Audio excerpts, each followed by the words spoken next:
दोस्तों, क्या आप जानते हैं कि बांग्लादेश में बेहद सुरक्षित माने जाने वाले भारतीय मिशन परिसर के भीतर अचानक क्या हुआ जिसने हमारी खुफिया और सुरक्षा एजेंसियों की नींद उड़ा दी? और इटली के दौरे पर गए प्रधानमंत्री नरेंद्र मोदी और यूरोपीय शक्तियां मिलकर किस तरह का ऐसा चालबाजी भरा खेल रच रही हैं जिसने चीन के शहरी और रणनीतिक गलियारों में हलचल पैदा कर दी है? क्या चीन ने पहली बार आधिकारिक तौर पर पाकिस्तान को लेकर कोई ऐसा खुलासा कर दिया है जो भारत के पुराने दावों को सच्चाई के करीब ले आया है? साथ ही फ्रांस के साथ चल रही भारत की सबसे बड़ी राफेल सौदेबाजी में ऐसा कौन सा जटिल मुद्दा उभरा है जिसने दोनों देशों के बीच खिंचाव बढ़ा दिया है?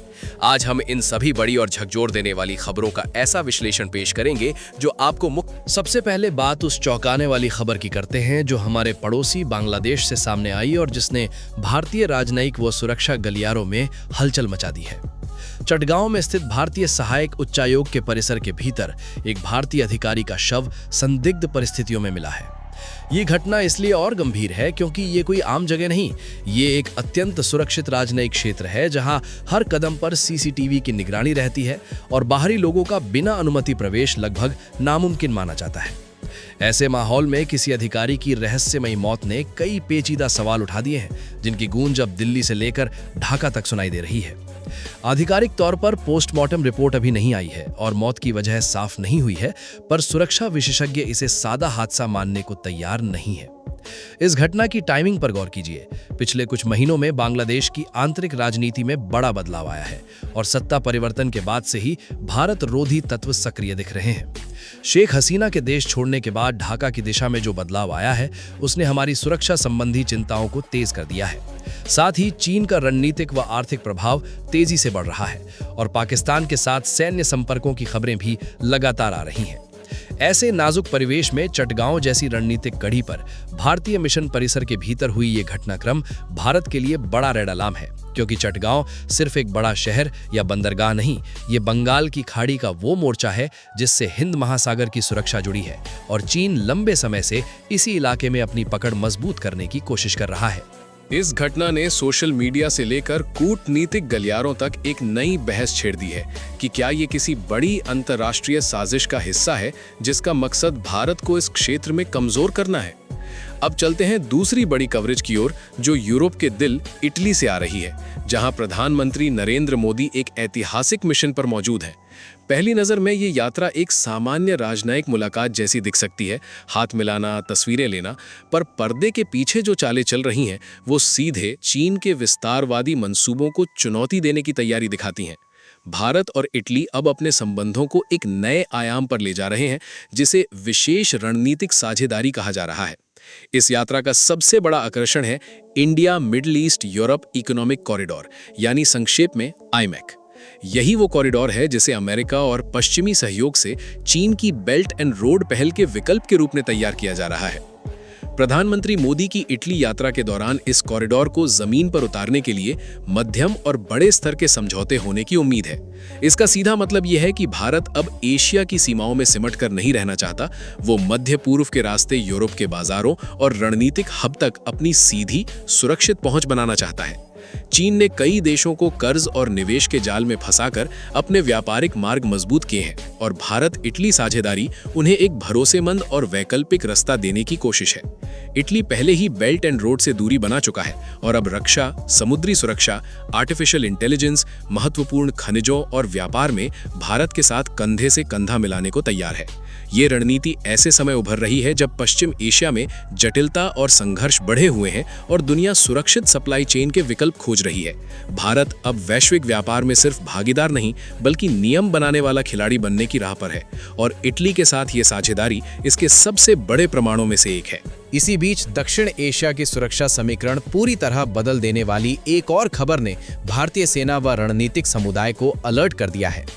चीन ने पहली बार अपनी परंपरागत चुप्पी तोड़ते हुए सार्वजनिक मंच पर एक ऐसा सच स्वीकार कर लिया है जिसे वो वर्षों से छुपाता आया था।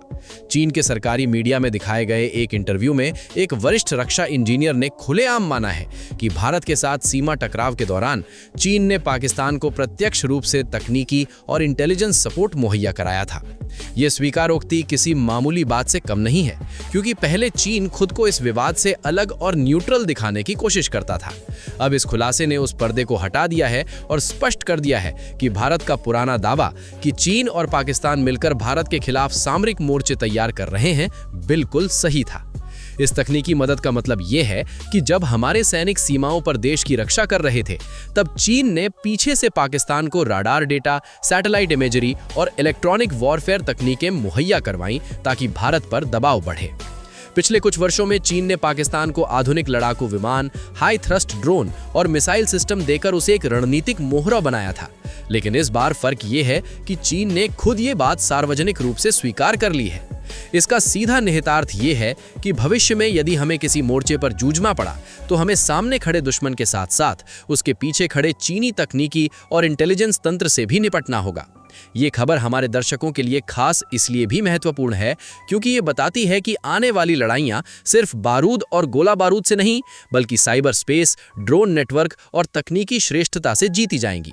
और भारत इसी को ध्यान में रखकर अपनी स्वदेशी रक्षा क्षमताओं को तेजी से सुदृढ़ कर रहा है। अब चलते हैं उस खबर की तरफ जो हमारे वायु शक्ति और फ्रांस के साथ चल रही अरबों डॉलर की राफेल सौदेबाजी से जुड़ी है। भारत और फ्रांस के बीच 114 राफेल विमानों की खरीद के लिहाज से बातचीत जारी थी, लेकिन अचानक इस मेगा डील में एक बड़ा तकनीकी व रणनीतिक पेच धंस गया है। इस झटके ने पूरी बातचीत पर ब्रेक लगा दिया है। असल में भारत ने फ्रांस के सामने एक बहुत कठोर शर्त रख दी है। राफेल विमानों के मुख्य सॉफ्टवेयर और ऑपरेशनल सिस्टम का पूरा एक्सेस भारत को मिलना चाहिए। भारत ये इसलिए मांग रहा है क्योंकि हमारी वायुसेना अपनी सबसे घातक स्वदेशी सुपरसोनिक मिसाइल ब्रह्मोस को राफेल में पूरी तरह इंटीग्रेट करना चाहती है। अब नीति साफ है, हम विदेश से हथियार खरीद सकते हैं, लेकिन उनके संचालन या उनमें अपनी मिसाइलें लगाने के लिए बार बार किसी और देश की इजाजत या उनके सॉफ्टवेयर इंजीनियरों पर निर्भर नहीं रहना चाहते। ये आत्मनिर्भरता की मांग फ्रांस के लिए बहुत संवेदनशील मुद्दा बन गई है, क्योंकि कोई भी देश अपने सबसे आधुनिक लड़ाकू विमान के मिशन कंप्यूटर कोड और संवेदनशील सॉफ्टवेयर आसानी से साझा नहीं करता।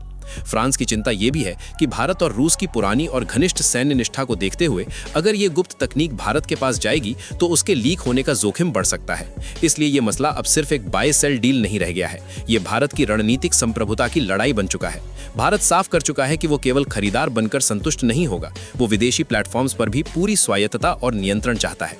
यदि फ्रांस इस जायज मांग को नहीं मानता है तो भारत इस डील को रद्द करने या वैकल्पिक रास्ता अपनाने से भी पीछे नहीं हटेगा, क्योंकि देश की सुरक्षा और आत्मनिर्भरता हमारी सर्वोच्च प्राथमिकता है।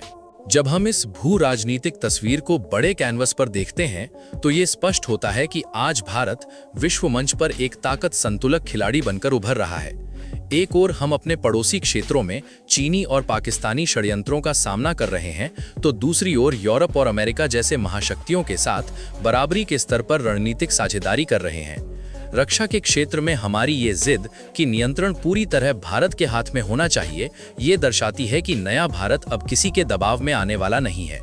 इसी पूरी घटनावली के बीच सबसे महत्वपूर्ण बात ये उभर कर सामने आई है कि भारत की विदेश नीति में एक बड़ा और बुनियादी बदलाव आ गया है। पहले भारत अक्सर अंतर्राष्ट्रीय मंचों पर केवल प्रतिक्रिया देने वाला या दर्शक माना जाता था। आज का भारत एजेंडा तय करने वाला देश बन चुका है। बांग्लादेश के चटगांव में जो कुछ हुआ उसे केवल प्रशासनिक चूक या साधारण दुर्घटना मान लेना बड़ी भूल होगी। हमारी खुफिया एजेंसियां गहराई से तहकीकात कर रही हैं कि क्या इसके तार सीमा पार बैठे उन ताकतों से जुड़े हैं जो वर्षों से भारत के पूर्वोत्तर में अशांति बढ़ाने की साजिश रचते रहे हैं। चटगांव का बंदरगाह ऐतिहासिक रूप से संवेदनशील रहा है और हाल के दिनों में वहां चीनी पनडुब्बियों द युद्धपोतों की मौजूदगी के खुफिया इनपुट ने भारतीय नौसेना को पहले से ही अलर्ट रखा हुआ था। ऐसे में भारतीय मिशन परिसर में इस तरह